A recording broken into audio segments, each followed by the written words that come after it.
Hi guys, and welcome back to Arsenal Fan Theory. We apologize for the fact that there's no video tonight. We were experiencing some technical difficulties. Um, as always, I'm one of your hosts. It's Michael Duplessis, and I'm joined by Brendan Hello, hello. and Reinier. Good evening, Welcome, guys. welcome back, guys. It's been quite a while. How has the off season treated you guys? Well, it hasn't been that long of a turnaround. I think we're still so used to taking a break of probably 2 months, and this break is 3 weeks. So it doesn't really feel. It's more like an international break than a new season starting. And Reinier, what have you been up to? Yeah, but I've been watching some international football and so forth. Glad for Ronaldo scoring his 100. But furthermore, just waiting for the new league, man. Yeah, well, I think I can speak for all of us if I say we're all very excited for the new league to kick off.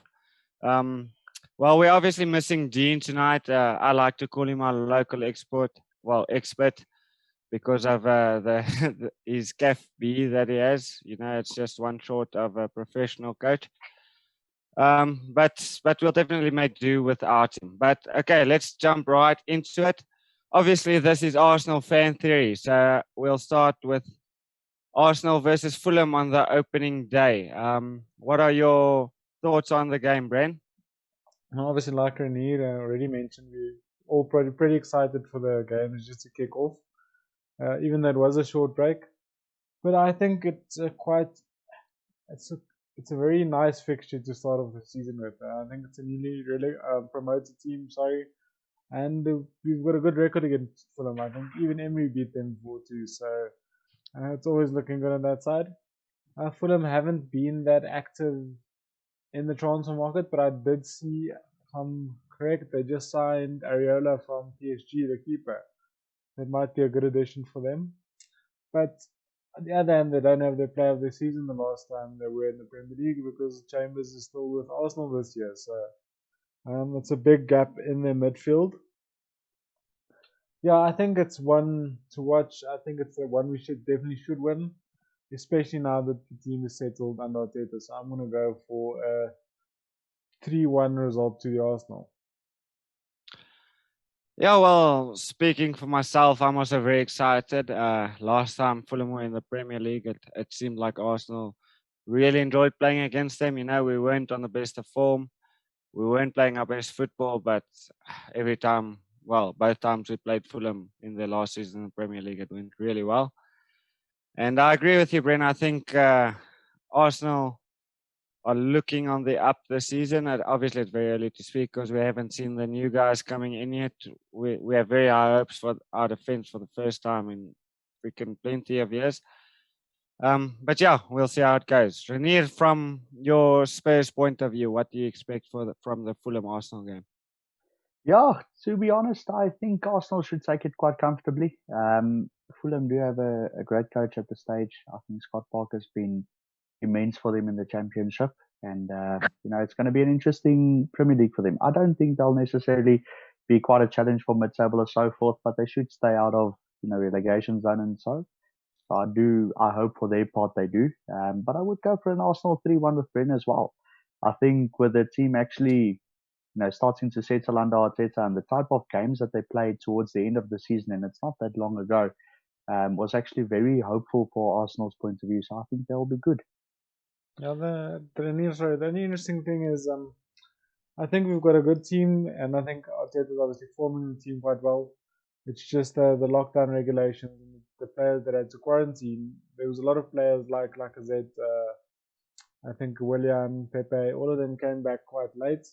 So it would be interesting to see who is going to actually make the starting 11 and if we've got our strongest 11 available for the day.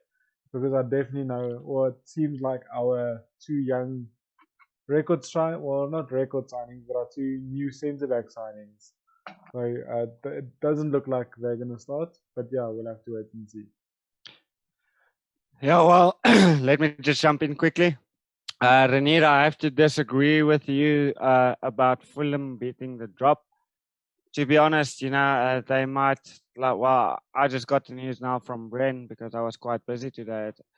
Um, even though they signed Areola, I haven't seen them do anything else really in the transfer window, and I definitely think they need to strengthen the team if they are to beat the drop. But at the moment, I don't see that happening. I see Fulham and West Brom going straight back down. But yeah, Bren, just getting on your point, I actually saw that David Luiz picked up a neck injury this week. So he's out of contention. Well, he's doubtful. Obviously, well, he's doubtful. He's doubtful. Yes, that's correct. But, you know, where there were talks about Holding getting loaned out to Newcastle, but it sounds like Arteta wasn't a fan of that happening. So even if Luiz doesn't make it, I don't think both of our new centre backs will start. That's a bit of a reach, but I definitely see. I think I will see Saliba against Fulham, and I'm really excited to see him because he comes very highly rated. I know we haven't seen much of him. We haven't seen anything of him in an Arsenal shirt, but I think there's big things to come. Let me just go with my score prediction. I'm gonna keep it going because Arsenal have done really well against Fulham, like I said the last time they were in the Premier League. So I'm gonna go, even though it's first half of the season, I'll go with a 4-1. Well, that's quite ambitious, but yeah, I think our last result, Michael, for the friendlies were 3-2. We lost against Aston Villa. Not that we have much insight from that game, but yeah, well, just behind closed doors, a proper friendly, so we can't read too much into it. It's just a bit of a confidence knock. It, just breaks the momentum a little bit after that Community Shield win. Yeah, well, we were obviously without quite a few of our first team players, Bren. I feel if Zaka and Sabas don't start in the midfield, we're quite a different team. And Zaka was away on international duty, and Sabas signed that day or the day before. The day before, of the yeah. Aston Villa game. And he played, MSA he played, so. Yeah. So obviously it's just the preseason training match. I wouldn't look too much into it, but I definitely want to jump back, definitely regarding Areola and Martinez. But we'll do that at the end of the episode. Next, I want us to look at the Everton-Tottenham game. Everton's been very busy strengthening their midfield in the transfer market, and so have Spurs. Reinier, in one of our Premier League shows that we did, I told you I don't see the point in Spurs strengthening their midfield. It's basically the same thing as Arsenal just going for centre backs the whole time because we were overloaded in centre backs. Yeah, so we got 2 new centre backs in, but I feel both of them have the potential to be better than any centre back we have right now. Whereas Højbjerg, I don't see him strengthening Spurs midfield that much. Yeah, so you see, Mike, I don't see him being an impact player for Spurs, to be honest. The signing was actually, to be honest, my personal point of view as a Spurs fan, it was pointless. I think it's maybe more depth than anything else because he doesn't bring that much to the team. Jose hasn't given Dombele, much chance to shine that much in the last season, apart from his injuries that he did have. But I don't see him actually being an impact player. We are overloaded in midfield, as you said. Harry Winks, Dyer, all of those players still needing to make a name for themselves under Jose in specific. So I don't see it actually making any difference. And, we've been complaining a lot about striker signings. We've got Harry Kane, as a starter, but Harry Kane is half a season player. He's absolutely brilliant when he's on the field, but he's injured half of the season.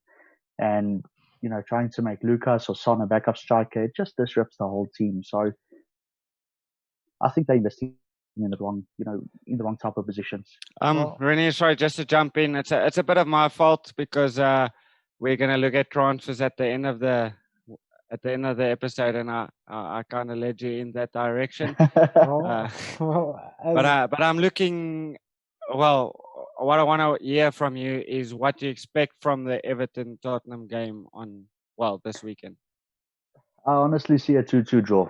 I think the acquisitions that Everton brought in towards what we've been doing in pre-season in specific, it's not been that great. We lost to Watford. I know we've had a few players on international duty and so forth, but Jose has never been a second season player. Well, a second season coach. So I could see a 2-2 draw. I think Ancelotti's been bringing a lot of good influence into Everton itself. So yeah, I don't see anything apart from a draw. Well, I think Tottenham are quite fortunate, to be honest, Mike, because I think if they had to face this Everton team maybe a few months into the season, they would have been in big trouble because I honestly see the signing that they made. They're definitely going to be challenging for that top six position. They're going to trouble teams like Wolves. I don't think Sheffield's going to finish that high this season, but maybe someone like Tottenham might be in that battle, that scrap with us. Yeah, so I think the Tottenham are quite fortunate that they are playing in the stream because that's a very powerful midfield that they are assembling there. And like Reinier mentioned, and you mentioned specifically, I think the player with the highest ceiling is probably in Ndombele in that Tottenham midfield, and he's not been getting a chance. So, yeah, I definitely also see a draw in this one. Probably 1-1 draw. 1-1 draw. Okay. Well, I have to agree with you guys. I probably also see a draw happening this weekend. There's Everton signed quite a few players, like we just said. They definitely strengthened their midfield, but like we spoke earlier in the week, Bren, I feel probably Decore or Allen. I think one of them shouldn't have been signed, because they already, let's say they got Rodriguez, Gomez, and Allen in midfield. That's three top class midfielders. So what with Decore in, someone's got to be on the bench, and they already got Gylfi Sigurdsson. They got Davies. The other players are slipping my mind now, but they definitely have squad rotation players, and they've got three top class midfielders. And Ancelotti is a great coach. So Everton do have high expectations, but I also don't think things are going to click so quickly as they'd expect, especially with their defense as well. They've been more or less in the same boat as Arsenal and Chelsea. They need to up their defense. They haven't done too much. Bren, last time I spoke with you, you told me that it looks like Tomori is on his way to Everton on loan. Yeah, and I think that's going to be a great move for them. If you look at Chelsea, they started off the season with Tomori as one of their starting centre backs. I'm not quite sure what happened. I think it was after February they didn't make another appearance, but there were no appearances whatsoever. So I don't know what happened. I don't think it was based on his performances. There might have been a little bit of a fallout or a slight injury that they didn't report on, but I think a loan move to a team like Everton where he'll get a lot of playing time would be very beneficial for a young defender like that. But Mike, I disagree. I think someone like Gylfi Sigurdsson is getting a bit older. I think he might be 30. I'm not sure. Not as dynamic, and he's a set piece specialist. He's not that effective from open play, unfortunately, for Tottenham. I mean, for Everton, and that's why it didn't work out at Tottenham for Gylfi for that, I think, one season that he joined Spurs. But yeah, I think. Well, that's my point, actually, Bren, that I don't see him as a starter for them, but he's definitely a good squad rotation player, is he not? Yeah, well, I think they signed Allen as the defensive midfielder, that real tough tackler in the middle of the park. And they probably have a rotation because Gomez is very injury prone. Gomez, Decore rotating throughout that second midfield spot. And then obviously having James Rodriguez being the focal attacking point, well, in the midfield, the CAM, which, I wish we had options like that. Because at the moment, you only see Xhaka and Ceballos. Torreira's out of favor and looks like he's out of the club. Guendouzi's out of favor. It seems like we can't sell him. So there's talks of him being reintegrated. But other than that, there aren't really quality options. So I'd rather have an overpacked midfield like Everton than a bare to the bones one like Arsenal currently have. Yeah, well, I can agree with you there, Bren, because Arsenal's midfield is definitely our weak point, I feel now. Obviously, it was defense, but I think going forward, Saliba and Gabriel Magalhaes, they definitely look like a centre-back partnership for probably the next decade for Arsenal. But I don't want to get too much off topic. Let me get to my score prediction for the Everton Spurs game as well. I'll agree with you, Bren. I'm going to go with a 1-1. I just wanted to say quickly as well, I don't think Everton are going to kick off this season. I think they will definitely do better than last. But yeah, I don't see them challenging for top 4 just quite yet. But yeah, let's jump to the next game. It's one I'm actually really excited for. It's Liverpool Leeds. Liverpool champions and Leeds were the championship champions. But I really look forward to seeing Leeds in the Premier League. I know Arsenal didn't have their best season last season, but we met Leeds in the FA Cup and they looked like a real quality side. And as we said quite a few times before, Marcelo Bielsa, or I don't know how to say it, but whatever. He's been praised as the best coach in the world by the best coaches in the world. So I definitely look forward to seeing them play in the Premier League. So let's start with you, Bren. What do you expect for this match? Mark, I think you took the words out of my mouth. You've seen managers like Jurgen Klopp, Jose Mourinho, even Pep Guardiola praising Besla in his management style. So I think Leeds are going to be a very exciting team. I think we can expect a similar thing to what Sheffield United did this season. I think they might surprise quite a few teams and finish in the top half. So yeah, I think it's going to be a very exciting game. And I think Liverpool, there's something about retaining this title. It's been so difficult for most teams. We haven't seen it for a while. I think City did it 2 years back, but other than that, it doesn't happen a lot. So I think we can see Liverpool, dropping off a little bit. Look, they're definitely going to be top 2, and they're definitely going to be miles ahead of the other teams. But I just don't see them winning the league by a big margin. If they do, well, it's going to be 1 or 2 points this season. So this one, I'd probably say an entertaining 2-1 win to Liverpool still. And Reinier, what do you think is going to happen between Liverpool and Leeds this weekend? Yeah, if we could start with the score prediction, I think Liverpool would probably edge it by 3-1. It's just the class of, the Champions League experience and so forth. And they are the champions of England at this stage. So they should win it by 3-1. However, I do think, that Leeds could be an exciting prospect for this year. As Brent said, they could be doing the same as what Sheffield did this year. Because if you look at the acquisitions they brought in and so forth, they are really building a, star-studded squad. So, Rodrigo from Valencia, they kept most of their players that they had in the championship and so forth. So the type of quality that they had in the championship should be the same. I'm really excited to see them back in the Premier League again. I don't think they'll be battling for relegation whatsoever. It should be about mid-table or so forth. Well, there I agree with you, Reinier.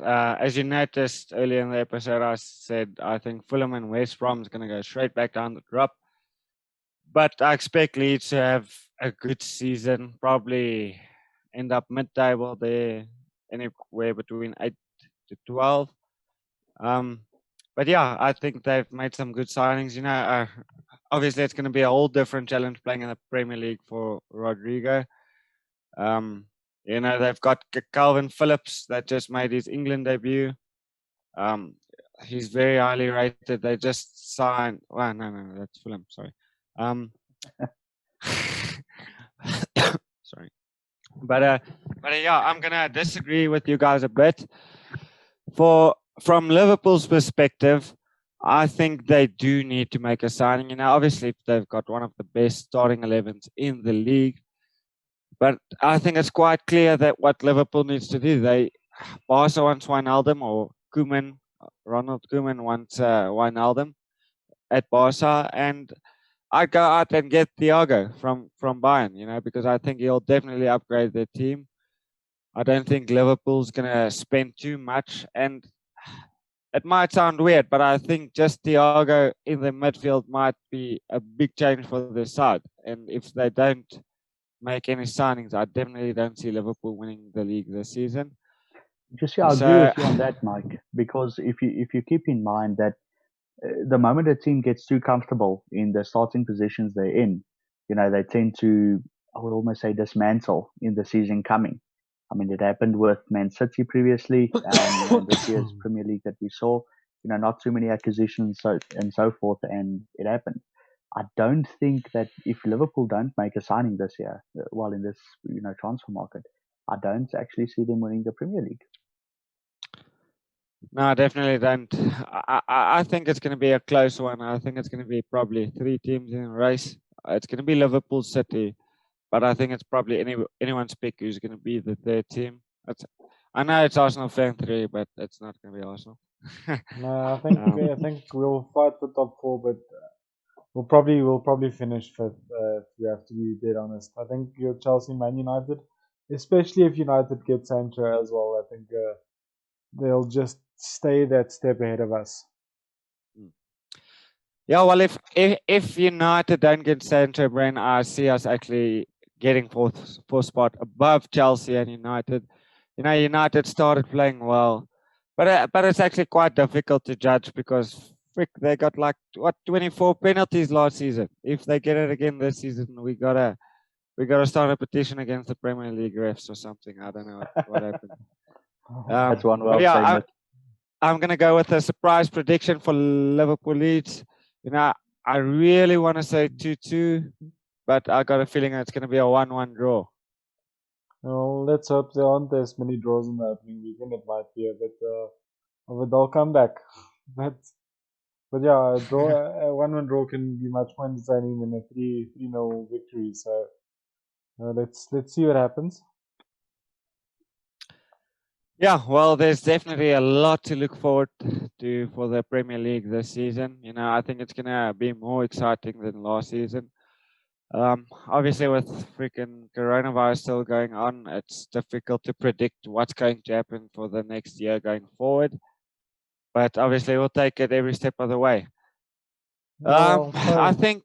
Sorry, Mike. I just want to jump in regarding that. I mean, I think for teams like Tottenham and Arsenal, it's very beneficial for the new coaches still to have no fans in the stadiums. It just gives them that bit more control. They can shout instructions. I think especially under Arteta, you can see the control and the guidance he gives in games. So I think we've got Liverpool away. I think we've got Man City away, and then we might just have Tottenham. I think the first one where it's in December where we might have a full capacity crowd again or something close to that. I think it's Tottenham at home, so it might be the perfect game for fans to get back into the stadiums. Yeah, well, Bren, I've definitely been. Yes, I actually started to save up money to go watch a game. But unfortunately, I had to buy myself a new car, so that idea went down the drain. Congratulations on the new car, bud. Thanks, Reinier. But definitely, it's something I'm looking forward to in the next couple of years, and that would definitely be the first game as an Arsenal fan that I want to go watch is Spurs and Arsenal in the Emirates Stadium. I think the atmosphere is absolutely electric. So if that's the first game that fans get back into the Emirates, it's gonna be a real thriller, I said full capacity. We should see fans if it's sooner than that. We're looking at October for reduced capacity crowds. Yes, that's right. But yeah, let's move on. I think let's do a quick transfer roundup. Obviously, there's been a lot of transfers going around, but just tell me some of your key transfers that you've seen over the window so far, Brent. Well, let's start off with some, not breaking news, but some rumors that popped up in the last hour or so while we were chatting. It's that PSG actually, approached Arsenal with a swap deal for Julian Draxler, with Guendouzi for Julian Draxler. Which, I mean, it might make sense, especially if Guendouzi is still out of favour.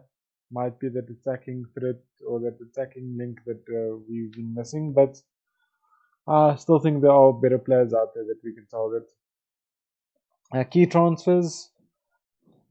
To be dead honest, I think Newcastle have made a few smart signings in the recent week or so. I think Callum Wilson, Fraser, and Jamal Lewis.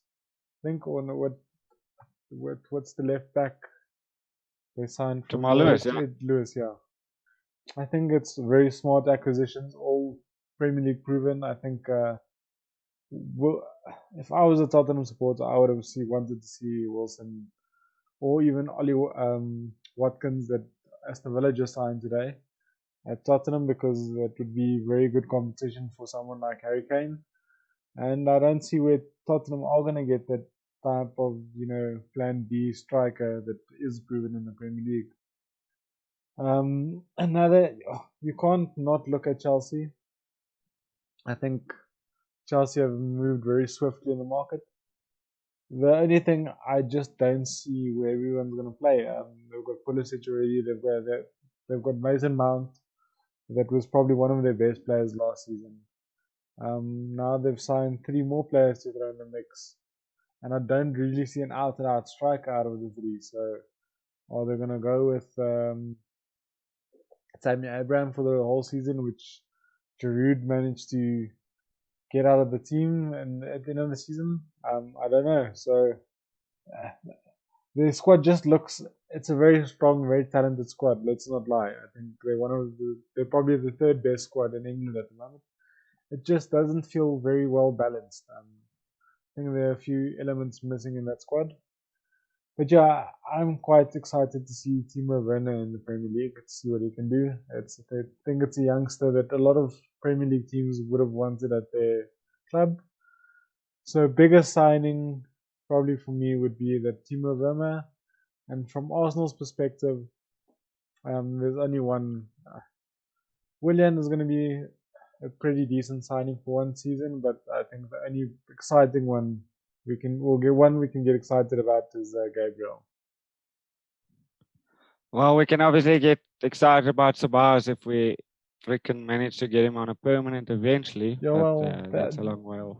the thing is, someone like Saliba is basically not a new signing because we got him last season. Yeah. Ceballos we've already had. Williams a free transfer. So technically, the only real business I feel we've done is gotten Gabriel. And we need a midfielder. Like we mentioned, we don't really have depth there. No, I completely agree with you, Bren. I'll get on my key transfers shortly. Reinier, tell me about, from your perspective, what do you think some of the key signings will be of the window? Yeah, so obviously, I think Kai Havertz would be a great acquisition to what Chelsea is going to do this season. When we mentioned the battle for the league this year, I don't necessarily think that Chelsea would win it, but they will be in the battle. I mean, as Bren said, Timo Werner together with Kai Havertz and Ziyech. And they also just about an hour or 2 ago, they actually signed the goalkeeper from Rennes. So, also an exciting young goalkeeper and so forth. And I think it'll be great Was for Mendy Chelsea. confirmed now? Yes. Mendy is confirmed, yes. Now Chelsea. it's been confirmed about an hour or 2 ago. It's a top signing for them. So, well, anything is better than what they got at the moment. But nonetheless, I think they're going to have a great season this year. Frank is really, building a great team. If you also look at what Aston Villa has done, they signed Ollie Watkins. So Watkins could actually be a key for them to stay out of relegation zone and actually building the team to a mid-table and so forth. But I do think the best signing of this transfer market would be Werner. I agree with 100% with Bren. I mean, Werner has proven himself on an international scale as well as a European scale that he is one of the best strikers in the world.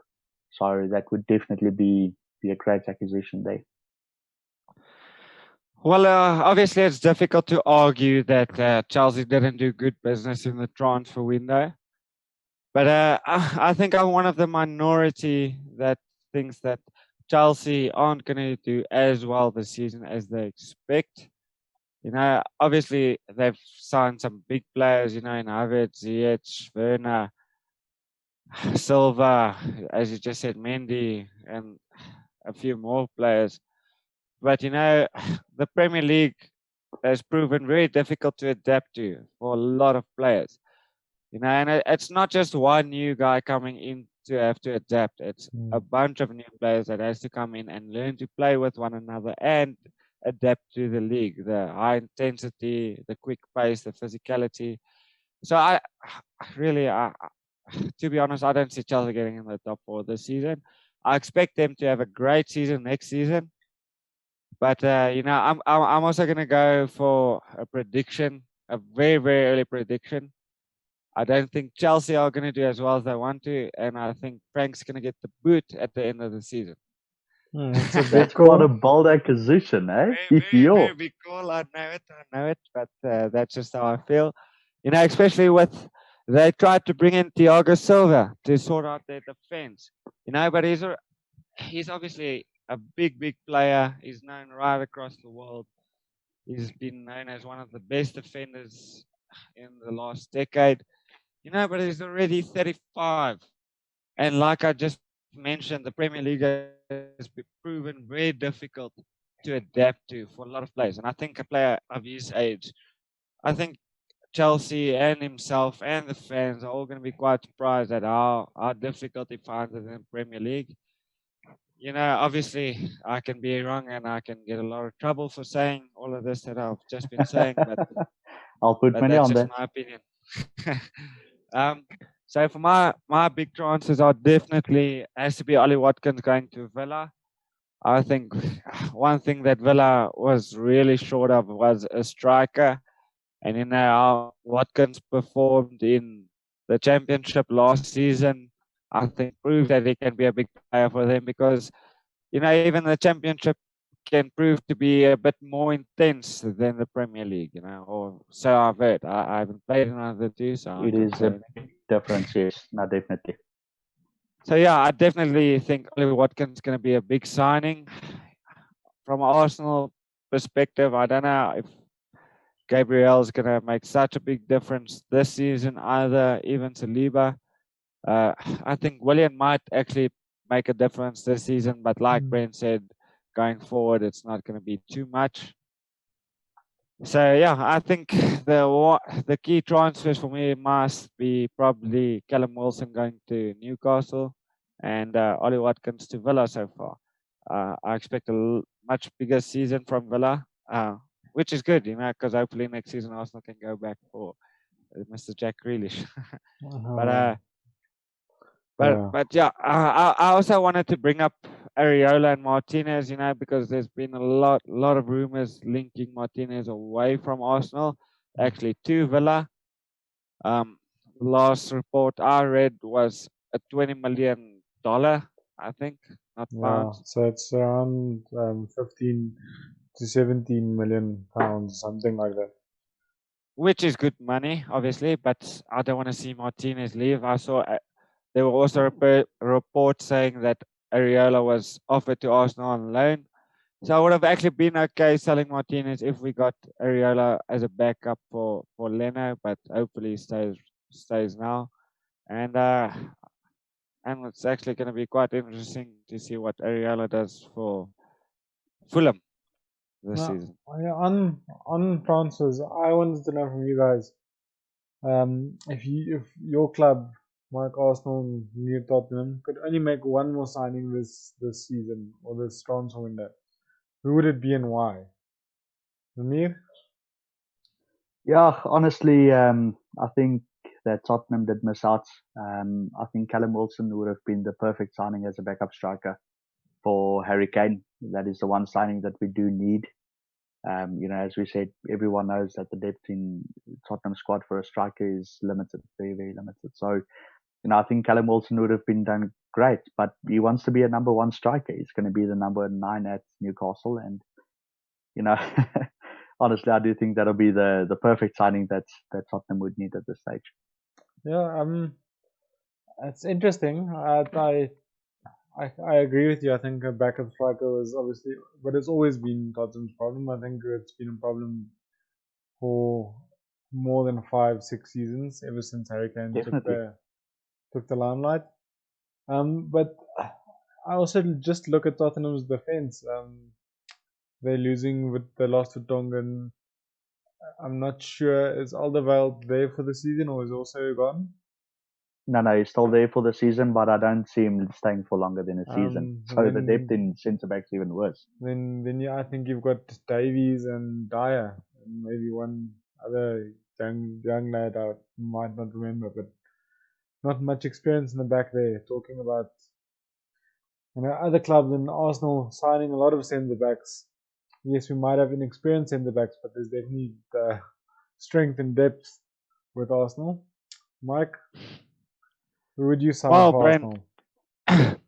obviously, I think the dream signing would be Jack Grealish, like I just mentioned. But I think for now, a player that we need is a player that could really solidify our midfield, because someone that could be next to Zaka and hopefully break down the opposition attack and be quick to transition for us to attack, obviously. So the first two players that jump out to me are Awar from Lyon and Grealish from Villa, obviously. But I think a player we probably need to focus on is Thomas Partey, and we've been linked to him for quite a while.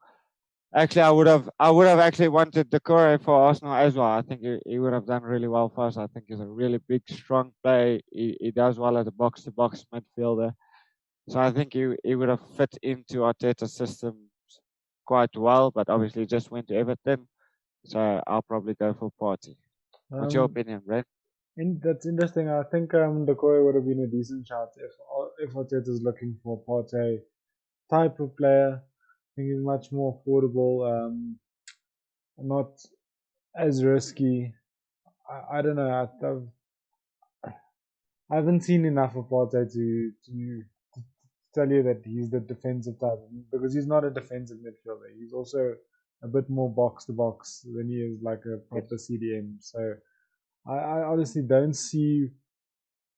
It might be an upgrade on someone like a Xhaka or Sabas, but I don't see it solving our midfield problems. Awa, to be honest with you, I haven't seen much of him either, other than maybe the Champions League match we watched. I think they played against Man City after the links really came out.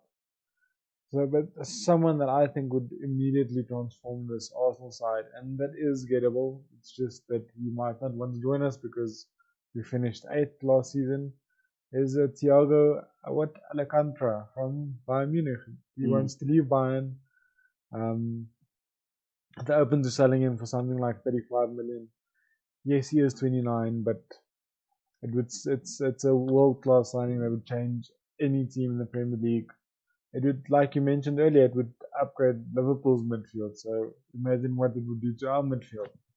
And it's probably one of the most attainable transfers out there because we look at the transfer price. It's just convincing the player that the Arteta project's worth coming down to 8th place for. So yeah, I think if Arsenal really wanted to invest in the midfield for the short term, that would be the signing to make. Yeah, that's actually a really good shot, Brent. I agree with you there. I think he would be a great signing for us. Between him and Sabas, that's why I actually said the current part as well, because Sabas can play a bit higher up, but between Sabas and Thiago Alcantara, both of them could play in any position, and they very dynamic midfielders, as we've come to see and to know. So yeah, I think it would be a great signing for us. Well, him or Aubameyang finally signing his contract. Well, I think that's the first thing on Arsenal's agenda right now. It has to be. It has to be. Yeah. Listen, guys, if I may ask you just the last thing quickly to touch on, before you continue, Mike. So, taking into consideration the signing that Everton made with James Rodriguez, Yeah. so there are many different opinions with regards to why he is signed. Yes, he's a great attacking midfielder. Yes, he's looking to restart his career. But, if you think about it, James Rodriguez is the 5th most followed footballer on Instagram currently. I personally, my personal opinion is, I think he's currently just, he's like a money scapegoat for Everton. I mean, the extra followers the post that Everton has been making with regards to saying welcome all our Colombian followers and the rest of the world and so forth. I think they're making more signings, making more apologies, not signings, but they're making more money from shirt sales this season on him in specific than anyone else. I think the fan base growing and the type of money they're making, is I think they're actually making a lot more than what they paid for him because they got him on a bargain. I don't know. What are your guys' opinion? Well, I don't think he would have signed for Everton if it wasn't for Ancelotti, because he's played twice for Ancelotti at two different clubs. He's played well under him. They've got a good relationship. So I just think it's purely the fact that Ancelotti is the coach right now at Everton that he signed. And if you actually look at the midfield signings, I think all of them signed only a 3-year deal, because they know Everton aren't going to challenge for title soon, but they are excited at the prospect playing under Ancelotti. But as soon as he leaves and they get another coach in, I think they're all going to be looking for the exit door as well. Agreed. I don't know. I've got a bit of a different opinion again, but I think someone like James Rodriguez would struggle to get into other top team. I think he had his chance with Real Madrid. He's had his chance with Bayern Munich, and he struggled to make an impact. So, if not Everton, he'd probably have to go to someone like Inter Milan, AC Milan. Not the top tier of professional football at the moment. So, I think somewhere like Everton, like you mentioned, with Ancelotti in there, is an attractive offer for him. And on the Reinier point, if you look at Mesut Ozil's situation, I think that was one of the main reasons why they decided to give him this big contract boost a couple of years back, 350,000. I think in shirt sales is almost already made up. I think someone like Ozil, even the whole Messi saga, if Messi had to come to a team in England in the Premier League, just the revenue with advertisements, endorsements, shirt sales would have almost paid off Messi's, whole signing on fee or whatever the case may be. So, yes, I think there's truth to both sides. I think it's a player that's a bit on the decline and looking for to revive his career, but also it's a bit of a money ball for Everton on the other hand. But I think it's something that might work out well for both. Okay, guys. Well, I've got one final question for you. I want to ask, who is your dark horse for the season and why? Let's start with you, Reinier. Dark horse. So basically, underdog for the season. You know what? I honestly think that Newcastle could do all right. I don't think they'll necessarily be the greatest dark horse, but they could do all right. Leeds. I think, as I said previously, with them managing to keeping the previous loan signings and some of them on permanent basis and building on certain positions, they could actually be the dark horse. I see them finishing maybe 9th, 10th, maybe even 7th, 8th, they roundabout. So it could be them, my personal opinion. All right, and Bren, what do you say? I think you took probably the two best shouts for the season. I definitely think, like I mentioned earlier, Newcastle have made quite a few astute signings. I think we'll definitely see them stabilize in the Premier League after those few signings. I also have to go for Leeds. I think they're the only team that's really got that X factor, coming up from the Premier League, from the Championship. I can't really add anything on top of what Reinier said. It has to be Leeds with Bisla at the wheel. Yeah, well, I also have two shots. It seems like we're all in agreement about Leeds. We all expect them to finish round about at 10th place at the end of the season. But my other dark horse has to be Aston Villa. I think they did great or are doing great to keep hold of Jack Grealish, because he's a really talented player. And I think Ollie Watkins is Villa to me have been screaming out for a striker, and if he can replicate his form in the Premier League this season, I definitely think they're going to do a lot better than last season. And even if they manage to somehow land Martinez, which I pray doesn't happen, I definitely think they're going to be the dark horse of the season. Yeah. So is there anything else you guys wanted to touch on before we end off this episode? Just the last thing, Wolves actually broke their transfer record by signing the striker from, what was it, Porto or Benfica? Yes, I think Porto. it's Benfica. Porto. Actually investing that type of money, 35 million pounds for an 18-year-old striker, that's some guts, eh? Yeah, well, Wolves are funding the Portuguese football league, so they have to invest in the players in some way or another. Because if the football league goes to shit, Wolves don't get any more good players. Very true. Yeah. Very, very true. Yeah. So they're just pushing some money back into the league so they can get a few more talented players in a couple of years.